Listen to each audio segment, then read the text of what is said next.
Mr. Griffin. As usual, we will now proceed to the outside where Mother Franklin is going to do the libation. So would you please proceed to the outside.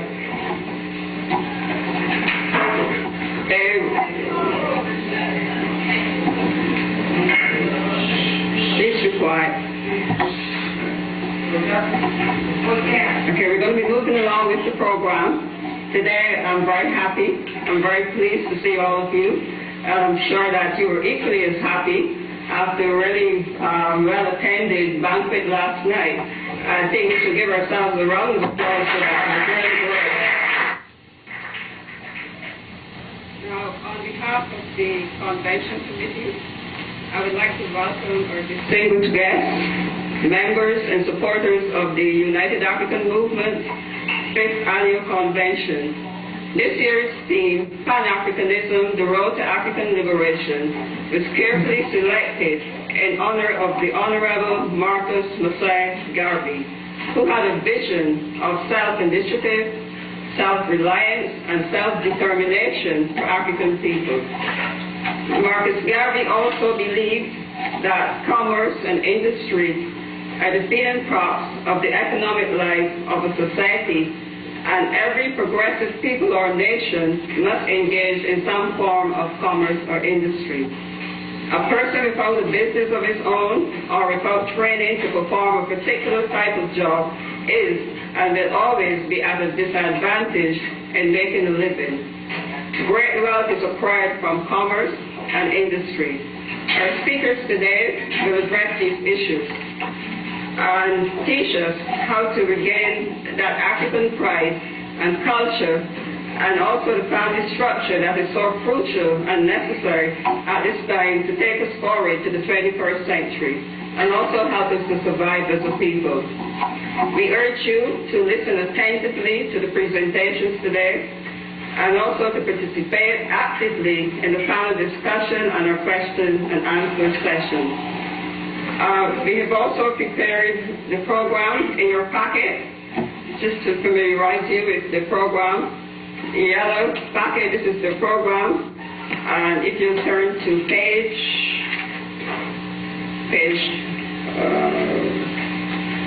8, we have the program schedule on page 8.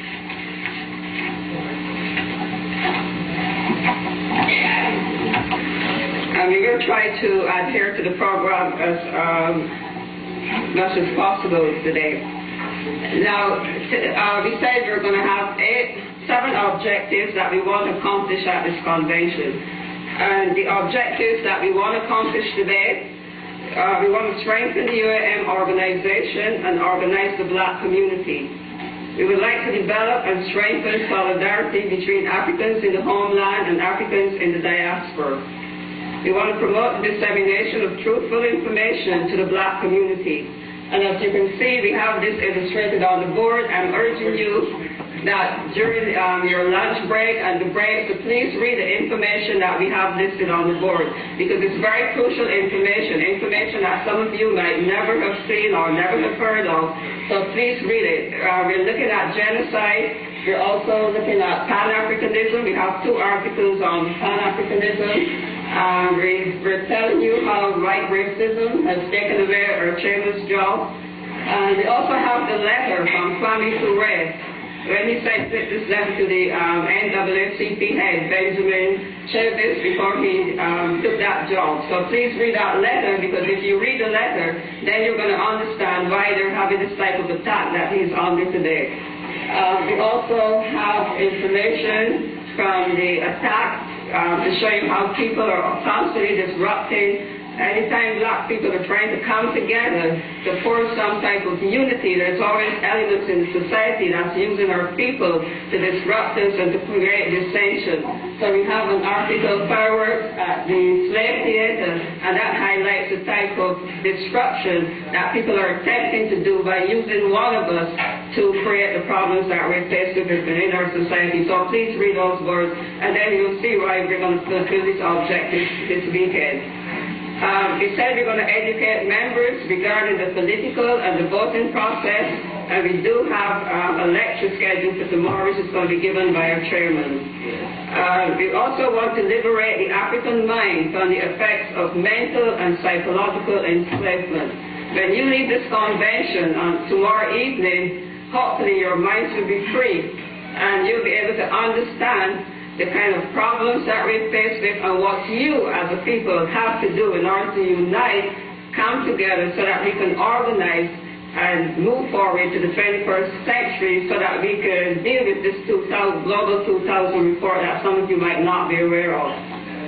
We also say we want to promote unity and an understanding of culture in the black community. At this time, I'm sure that you are aware of the importance of forging that unity. Our chairman has already started that at the Slave Theater, and we're going to continue. And I'm asking each and every one of you to stop any type of dissension or any type of arguments that you might be having, because our differences, we can have our differences, but we must be able to come together and unite. Everyone else does it, why can't we do it? There's nothing wrong with us that we cannot unite and move forward, because collectively there's nothing that we cannot accomplish. And if you attend those lectures at the Slave, we're constantly saying, up you mighty race, you can accomplish what you will. There's no limit to the African mind.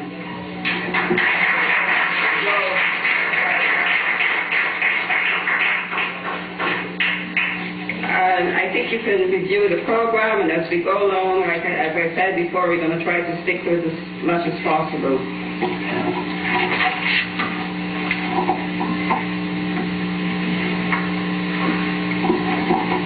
Now, our keynote address is the next item on the agenda. You've heard the word Pan-Africanism before, but we realize that you're anxious to know more about the topic and how it relates to us as a people. Our keynote speaker today is considered tops on the subject of Pan-Africanism by his own peers who presented him their equivalent of an Academy Award, Chairman of the Council of Elders of the Association for the Study of Classical African Civilization.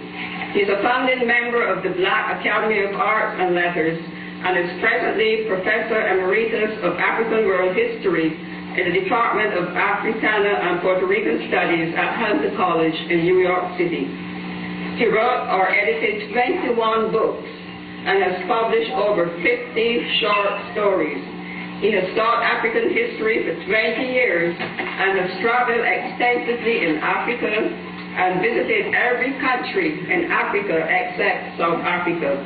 So he is really tops in the field of Pan-Africanism. His travels also included Latin America, Western Asia, the Caribbean, and Europe, mainly to attend conferences on world history, culture, and politics.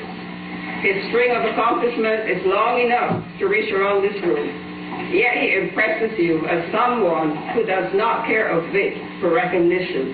He's only interested in the liberation of African people. We have bestowed on him the Leo Hansberry Award because of the work that he has done for us at the Slave. We can call on him at any time, and he's always willing to give lectures or to help us out in any crisis situation. He's really a brother in the struggle. He's our elder, and he has done marvelous things regarding the history of African people. And now I present to you none other than our beloved brother, our historian, our elder, the one and only Dr. John Henrik Clarke.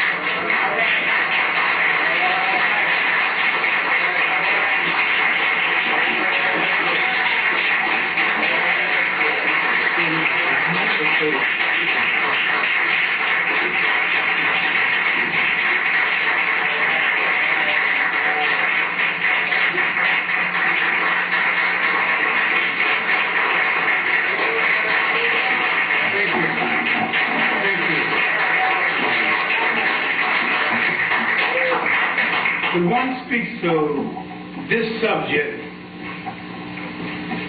there seems to be a doubt as to whether you're speaking too soon or too late. Because most people do not seem to understand that the word pan means all. And once you understand that the word pan means all,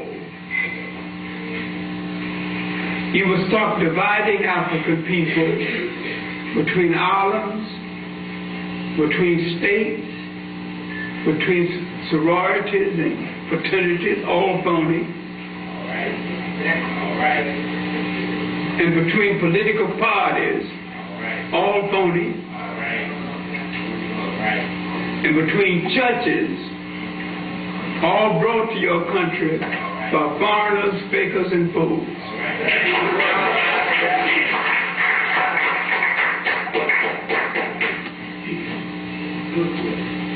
What we need to look at right now is the main thing that was taken away from us. Once we understand what was taken away from us, we will understand what Pan-Africanism was supposed to give back to us. The structure of being together in a nation under our governance. Not assistant to someone, but being the someone itself. Let's look at the historical background to Pan-Africanism, because there's so much misunderstanding about the concept, because the basic ingredient of Pan-Africanism developed in 3 places over a 100-year period simultaneously. And to understand this, you have to understand that the 19th century was the greatest century African people have had away from home. All right. This was our revolutionary century.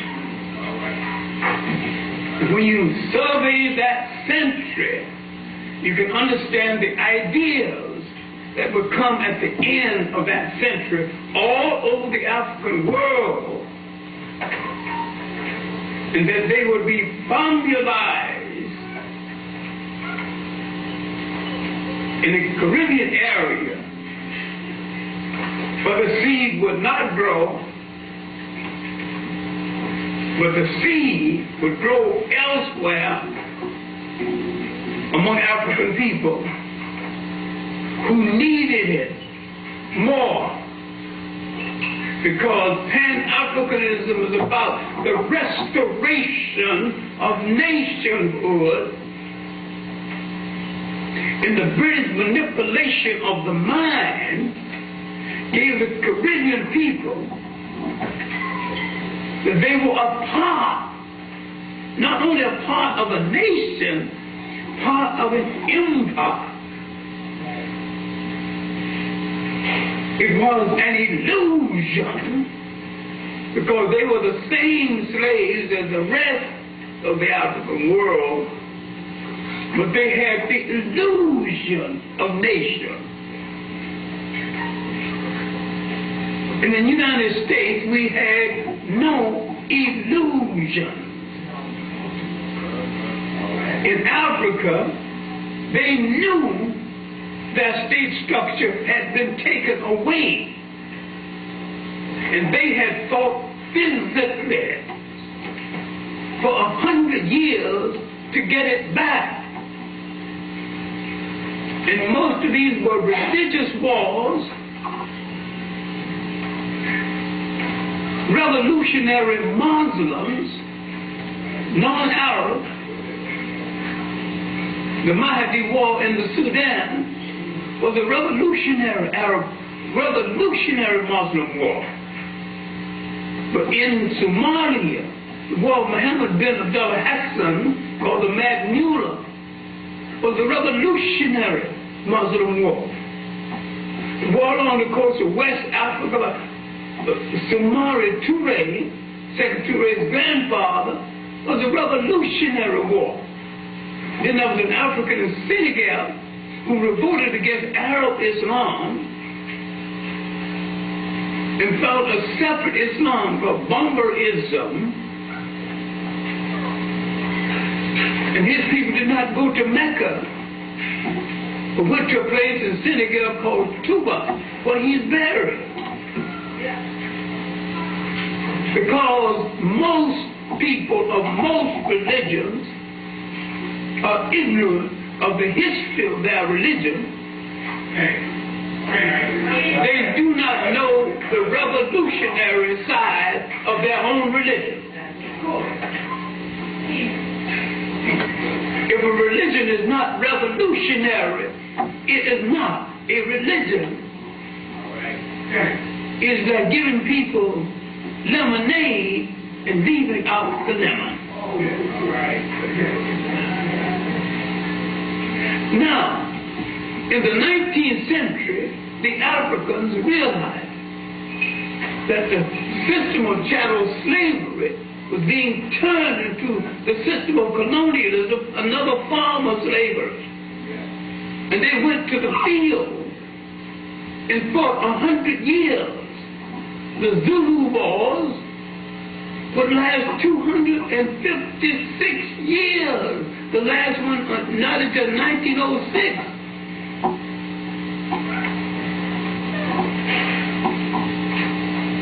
The slave revolts in the Caribbean, some of the most successful slave revolts in the world, would last most of the 19th century.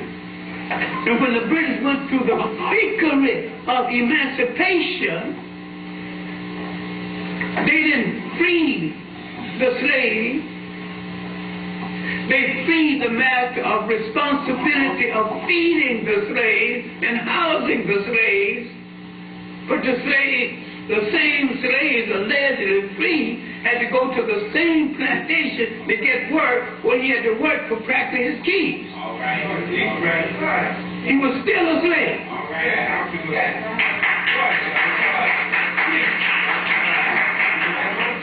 Now, the Jamaican radicals, realizing this, had a confrontation at Moret Bay. This saw the rise of Gordon and his kit and care. In the United States, we had more slave revolts, less successful. The longest and the best fought slave revolts were in Jamaica, not Haiti. Haiti fought magnificent revolutionary revolts. Then why did Haiti fought over a short period and win their independence? Jamaica fought over a longer period and did not win. The British had a built-in army in Jamaica that's still there. A color-conscious elite that was waiting for Marcus Garvey to come home so they can chop him down. And chopping him down, they did too.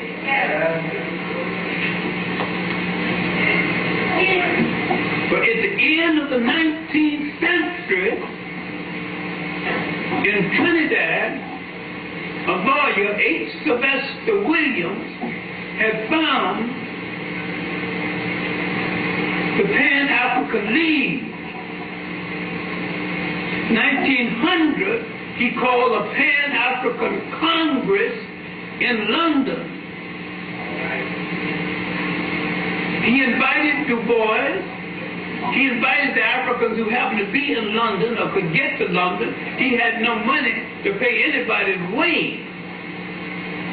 Their request was very modest. He asked for an educational system that will eventually prepare the Africans for independence. That ain't gonna hurt nobody. I mean, that's kind of kind. He wasn't waving no fist in the air. He was one of the 3 Pan-Africanists that came from Trinidad. The other being George Padmore and C.L.R. James. Now there's a question I have to ask about all 3 of them that is kind of embarrassing to me because I knew 2 of them well and liked them like brothers. I never met A. Sylvester Williams. But I knew Padmore personally. I knew C.L.R. James almost within a few months of his death. They could never unify Trinidad, and neither one of them ever found a lasting unity with a woman of African descent, which is a contradiction if there ever was a contradiction. How did they get the O.J. syndrome when O.J. syndrome had it? When O.J. hadn't been born, I will not know.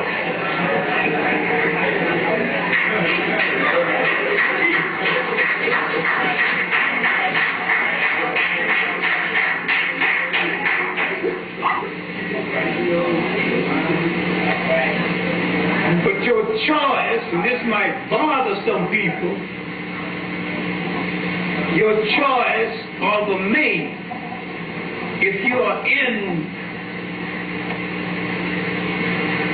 the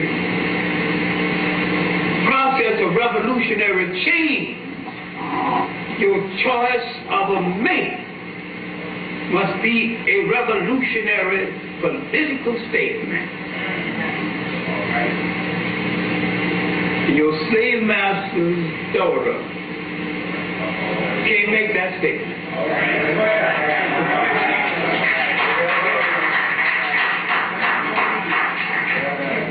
Now, after the Congress of 1900, the Caribbean people are now involved in a constitutional struggle. They are not involved in any difference of opinion with Black America. H. Sylvester Williams, because of this struggle, in the struggle for basic rights and treatments of Caribbean people in England, in the days of Moody, and the founding of the Caribbean equivalent of the NACP in London, they're trying to take it up now. So H. Sylvester Williams had to tell Du Bois, the ball is in your court. We're talking about the transfer of responsibility from one to the other. Now, Du Bois would take the Pan-African Congresses from the 2nd through the 4th, The one in 1919 in Paris has some significance because Du Bois approached the French Minister of Colonies, a black man, Blaise Jean. And Blaise Jean, a black Frenchman, told Du Bois, I'm a Frenchman first and an African second. It took Du Bois a whole week to make a nationalist out of it.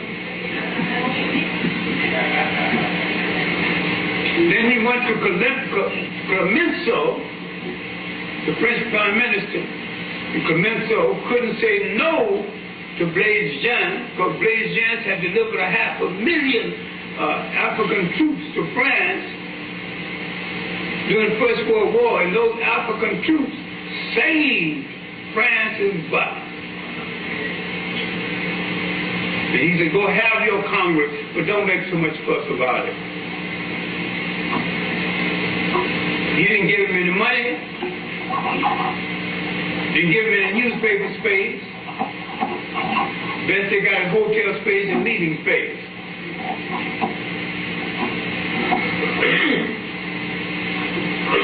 While in Paris, Monroe Trotter came to Paris and tell Du Bois, what are you doing here? The action is in Versailles. Woodrow Wilson, all the heads of state, Lord George, Clemenceau, Ludendorff of Germany, all meeting in Versailles. What are you doing here in Paris? The world is being changed in Versailles. Du Bois wouldn't listen. Monroe Trotter goes off to Versailles. And this is a man who needs to be remembered. Had more nerve than sense. He lived today, he's about to be killed sooner than Malcolm X.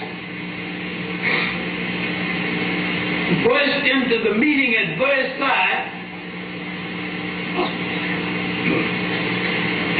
and pointed his fingers at his president, Woodrow Wilson. Don't betray Africa again. If you betray Africa, you're going to have another world war. And Clemenceau of France, who's chairman, Woodrow Wilson ordered to throw him out. Throwing him out. Clemenceau said, I'm chairman, and I'd like to hear what the chairman had to say. He stood there in the door and lectured Woodrow Wilson an hour and 10 minutes. They didn't have tape recorders in those days. So finally, when they threw him out, he didn't have enough money to get back to New York. He hired himself as a dishwasher on a tour boat, fortunately going back to Boston. When the captain heard what he had done, the captain not only made him wash every dirty dish on the boat, they took down the clean dishes and made him wash all of them.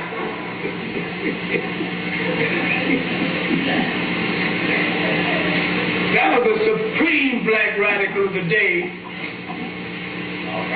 That was the great opposition to Booker T. Washington, not W.E.B. Du Bois.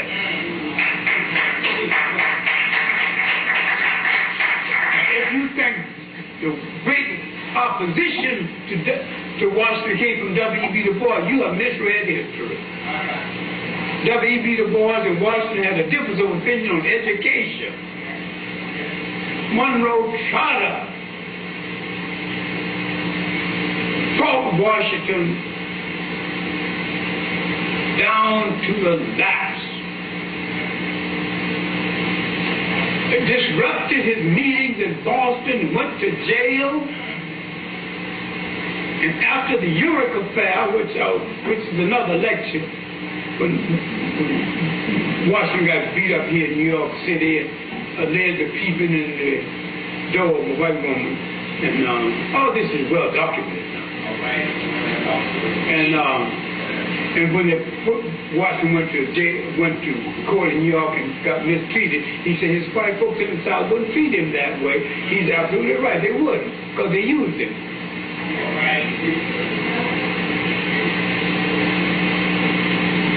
And Washington began to have a change of heart. He began to help out some of the black people who tried to destroy him. And one was Monroe Trotter. He lent Monroe Trotter $11,000. And that saved the Boston Guardian. Monroe Trotter accepted his money, picked up his hat, and said, Mr. Washington, I thank you for your money. It saves my paper. I take back nothing I ever said about you. Good evening, and I still think you are a traitor to the race.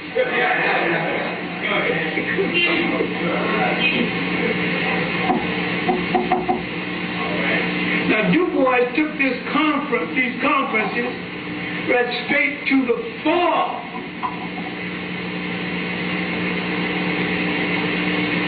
The missionary-trained Africans had begun to organize in Ghana Casely Hayford had given birth to Ghanaian politics in the 20th century. He died in 1931. And on his deathbed, he sent for his student, Joseph B. Dunquois, sent for J.P. J.P., the mantle is yours. By 1933 and 35 to 35, Dunquois had a young student named Kwame Nkrumah under his wings, preparing Nkrumah to eventually receive the mantle of leadership. Nkrumah came to America during the Italian-Ethiopian War. Came angry, wrote a book on against colonialism. Studied, was a member of the old Harlem History Club that I belonged to. Was a great arguer. Nearly always broke. Had a girlfriend in Harlem Hospital, a nurse, and she quit him because in those days they had little stands on the street selling ice and imitation ice cream. Cost 10 cents. The crew couldn't even buy an ice cream.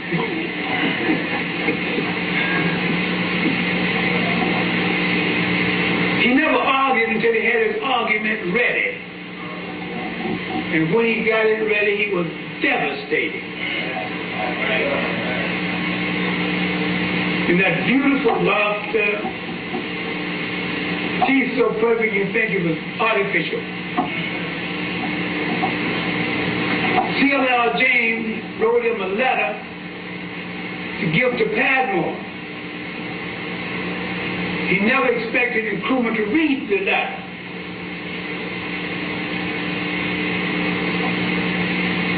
When Nkrumah finally understood the letter told Padmore, I think this is a bright young man. He's somewhat confused. This is from C.L.R. James to Padmore. Show him what political books to read, what history books to read, and maybe with some coaching, he might amount to something someday.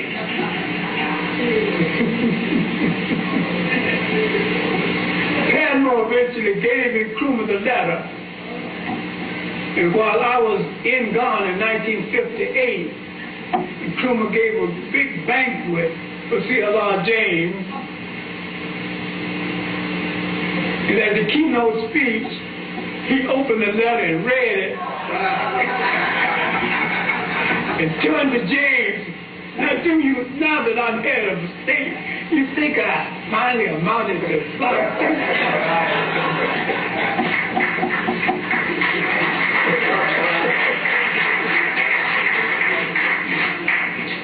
But the great Pan-African Congress,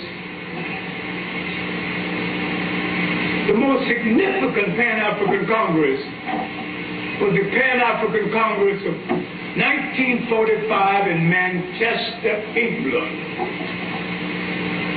Every Pan-African Congress before 1945 was a rehearsal. Every Pan-African conference after 1945 was a fake. That means I dismissed six-pack, and I dismissed that rehearsal in Uganda early in the year.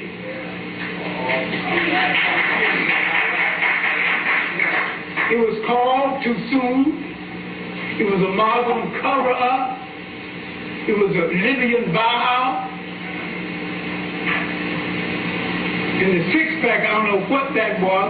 People arguing about race, calling black, calling others racist. But Nkrumah had initiated the program of Pan-Africanism as designed for him by Padmore. When you look at Nkrumah's Pan-African mind, you're looking at nothing but the teachings of George Padmore. This is Caribbean Trinidadian teaching. Coming from James to Padmore, through Padmore to Nkrumah. The concept of African solidarity, the concept of the African unity, the Organization of African Unity. All of these organizations, the first meeting of independent African states, all of this was the prodding of Padmore through Nkrumah. When I was in Ghana, 1958, and I would call George Padmore. He said, well, come over, John. And I finally stopped. I said, John, if you're advisor to the president, why is it that I can see you anytime I pick up the phone? He said, because I want somebody to talk to, and I'm not advising the president so much lately. I said, who's advising him? It's a bunch of South African communists who are pretending that they're nationalists. That's where he went wrong. All of these white communists were Zionists. And most of them are alive today. When Nkrumah got overthrown, they went straight to Israel and declared themselves.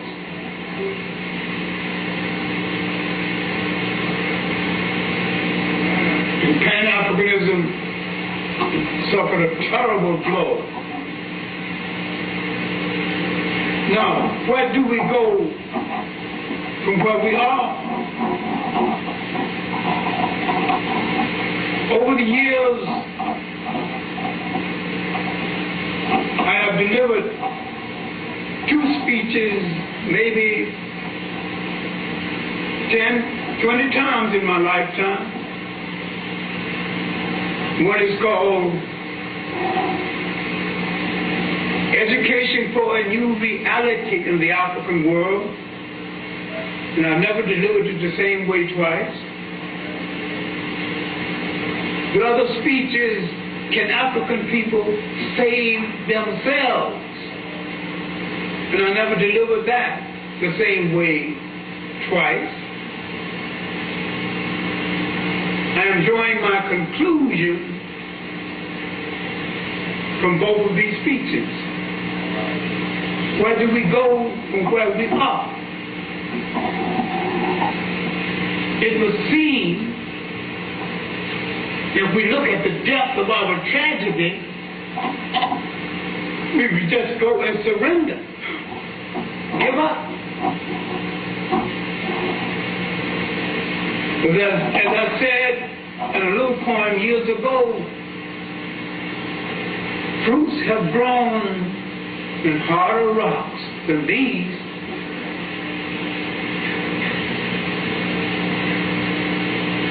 If you think this is bad, slavery was worse. We came out of that.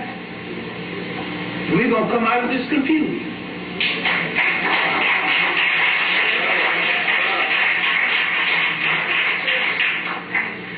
When you lose track of your culture, what you did when you were independent, you lose track of what you have to do in the future. The crisis in Pan-Africanism in Africa is that no Pan-African nation came to power. The Western educated African has an African body and a European mind. There is not one traditional African government any place in Africa.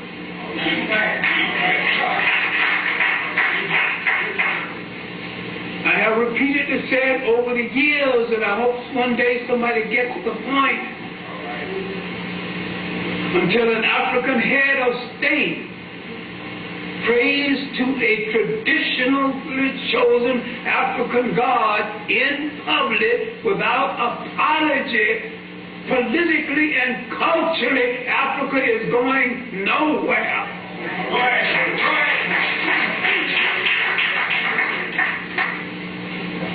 If my God is chosen, God is a straight stick, and if all of us agree to it and bow to that stick in unison, that settles the matter.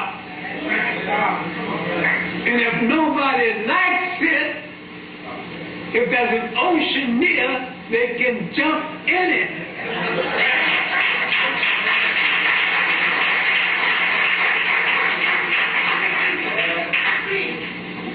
George Padmore, the Bayesian writer, once said, half drunk at my table, he's most brilliant when he's half drunk. He had taught in Ghana, and he was observing.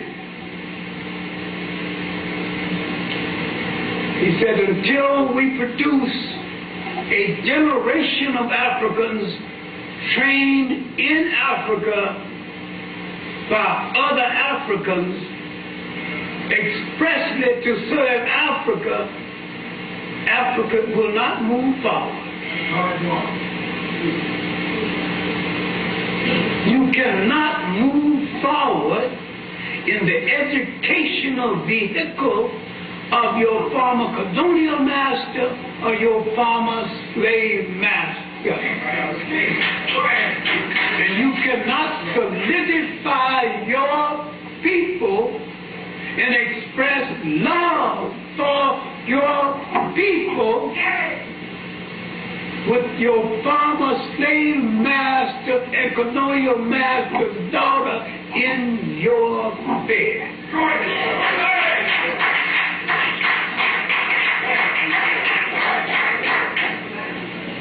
The essence of Pan-Africanism is a symbolic commitment to the totality of a people. And you will never be spiritually fulfilled if the complexion of the man you call Christ is the same complexion of a cock on the beat. People cannot afford to prosper when they worship a religion assigned to them by another people. And we are the only people who goes through this contradiction and will kill each other for asking for change.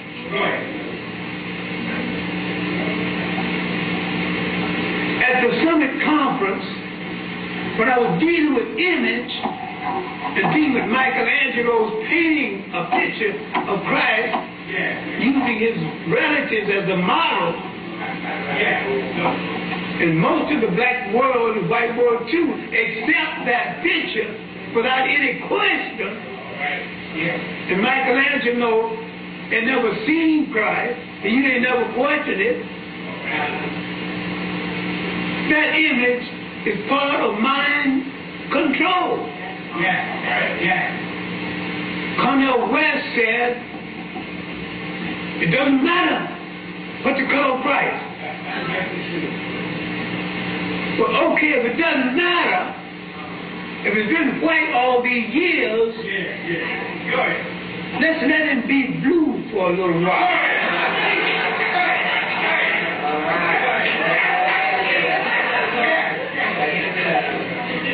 Don't take him straight to black.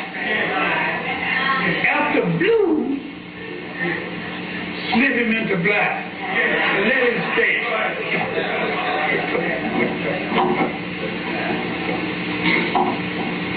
Jesse Jackson got offended when I said the South African election was a fraud and a fakery, that nothing was won, and that Nelson Mandela don't even control his chauffeur, let alone a nation.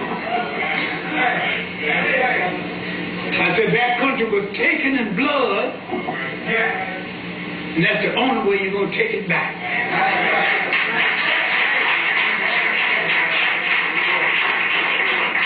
Mrs. Jackson, no bloodshed. No bloodshed. No, I don't believe that. What, eye for an eye?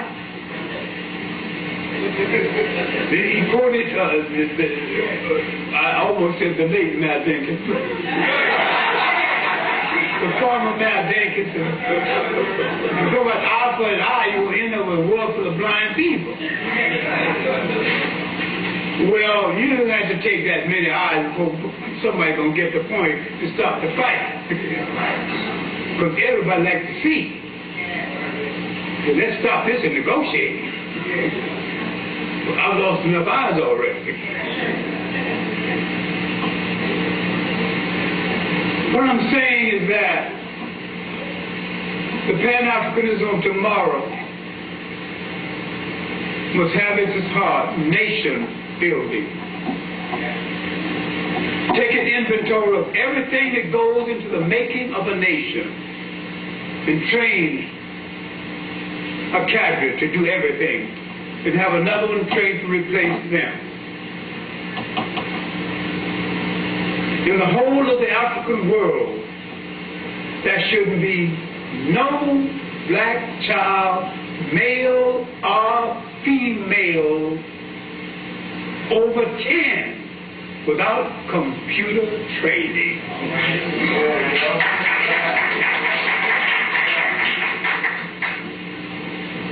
They should also have the basics of the history of mathematics and know how to do basic mathematics.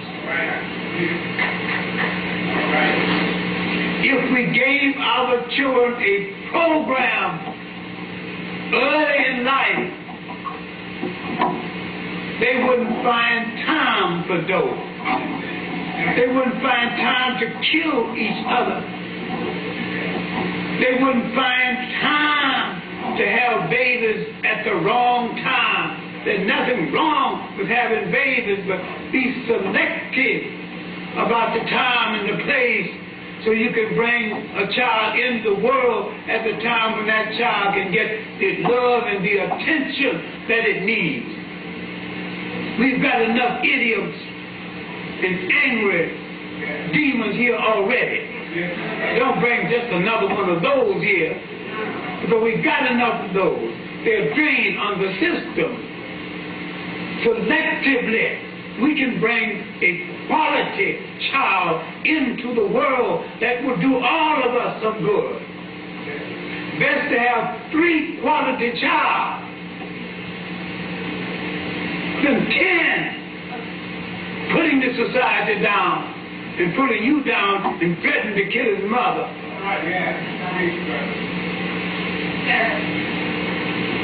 And we must remember,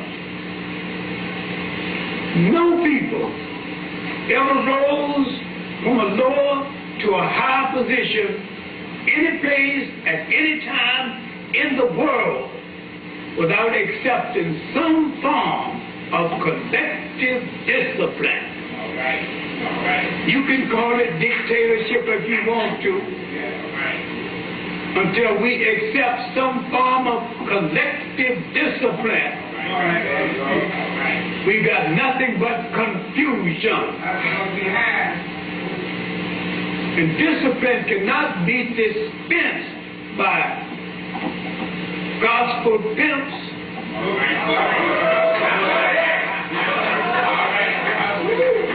political pimps. Each thing must be put in its proper place. I'm not asking you to leave a church. I'm not asking you to change religion. I'm asking you to change your approach.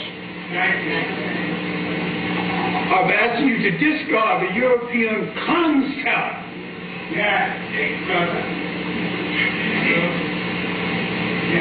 You should read a book called Roman Africa. It shows how the Roman church, how the Christian church entered Europe directly from the North African church. Go ahead, brother. Go ahead. It redressed itself and returned to Africa, a crippled and mutilated branch of the old African church returns to Africa with arrogance, trying to impose itself on the Africans. And so disgraced itself in the effort it brought on the need for Islam. It opened the door for Islam. And Islam, in turn, another conqueror's religion, the blacks still don't understand. When you stand before us and say that this is the black man's true religion, you are saying, because Islam is an AD religion, not BC. Go ahead, brother. Go ahead. You mean the black man had no religion until the 7th century AD? Are you kidding? He had no language until the Arabs. And the Arab is the bastard child, our bastard child, and his language is the bastardized language. You going to stand before me and say that I waited in darkness for Allah to bring the light when Allah wasn't even there? You can't say I waited for Europe because Europe wasn't there. If you accept yourself as the senior people of the world who gave birth intellectually to those youngsters from that cave, and carry yourself with the proper dignity that you suppose never to have lost, then you'll understand that Pan-Africanism does not mean the subjugation of the world by blacks over white. Pan-Africanism means the unification of African people to protect their humanity, and subsequently, when you respect their humanity, they in turn will respect the humanity of every people that walk this earth. Thank you very much.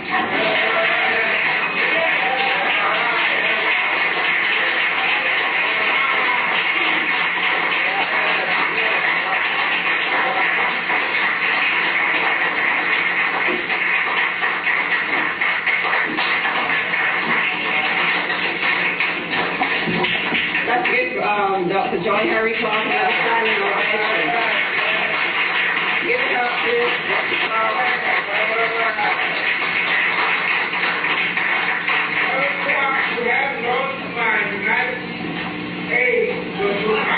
It's sharp.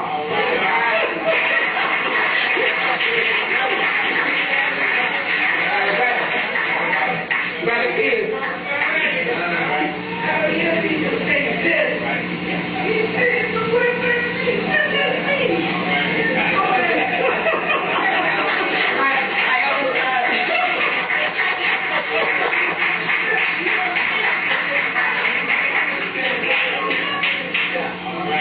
Brother P, that's why you say he stops in the field. Stops. There's no one to compare with Dr. Clarke. Okay, I would like to thank Dr. Clarke for that very informative and really educational type of lecture that he gave us today. He has certainly given us food for thought. And one of the things that we wanted you to do during this convention is to use critical thinking and analysis and hopefully understand the concepts of what the speakers are going to be telling you throughout this convention, this annual convention. Now, one of the things that Clarke mentioned is religion must be revolutionary. Now, you speak about the topic of religion, people technically it's difficult for us now to change and pick up the history book. It took me a while to understand the difference between spirituality and religion and really picking up those history books, because we were never taught our history. And it's only recently that we're now beginning to learn our history in the Caribbean. But some of us partially now has changed, and we're now beginning to look at the history books. But it's very difficult, as I say, to try to change people, because when you've been under the influence of colonialism, for 400 years it is very difficult to change. And believe you, colonialism is alive and well. And I brought your attention to some of the posters we have today. Dr. Clarke mentioned that Jesse Jackson attacked him at the summit. It's right here on the poster.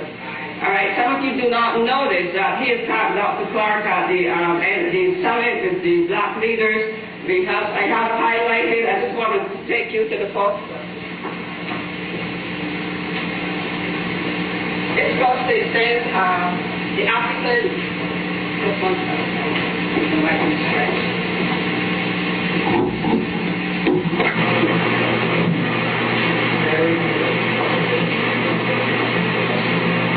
It says African American Summit in Baltimore's first victory against the ADL. And one of the things here, let's see if I can find it. Okay, the most scandalous attempt to sabotage the summit came from Jesse Jackson, who has spent the last year speaking at ADL and ADL-related conferences around the world. In the 2 weeks before the summit, Jackson not only indicated that he would not participate, but according to numerous summit invitees, called them, urging them not to attend either.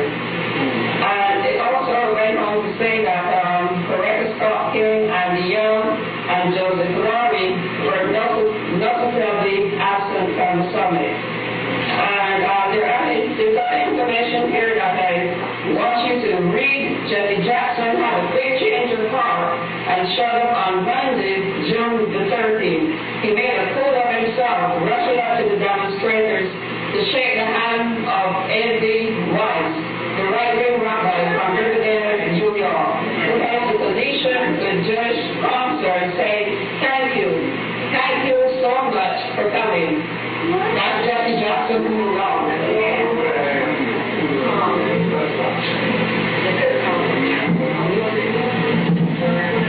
Again, looking at, I recall the chairman mentioned before, speaking in terms of South Africa, that there's going to be a different type of policy, and with the election of Nelson Mandela, you're going to see businesses flooding the market of South Africa. There's also another article on the board that illustrates that very carefully. So I'm urging you to read that article and get to understand and learn the truthful information that we're trying to bring to you today at this convention. Dr. Clarke also mentioned education for new reality. And as you know, the UAN has embarked on that mission with the summer camp, and as the chairman said, we want to have a Marcus Garvey University. Okay, so we're moving along, brothers and sisters. All we need is for you to join the collective effort, unite, organize, stop fighting each other, work together. We can move mountains.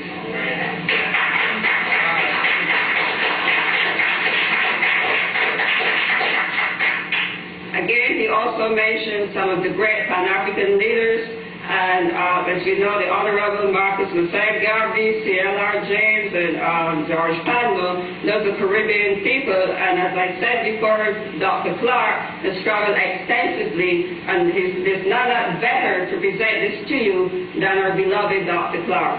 So again, he has given us food for thought, and I hope that you took information and you took notes of what he said, and I want you to really think carefully and do some serious thinking during this convention.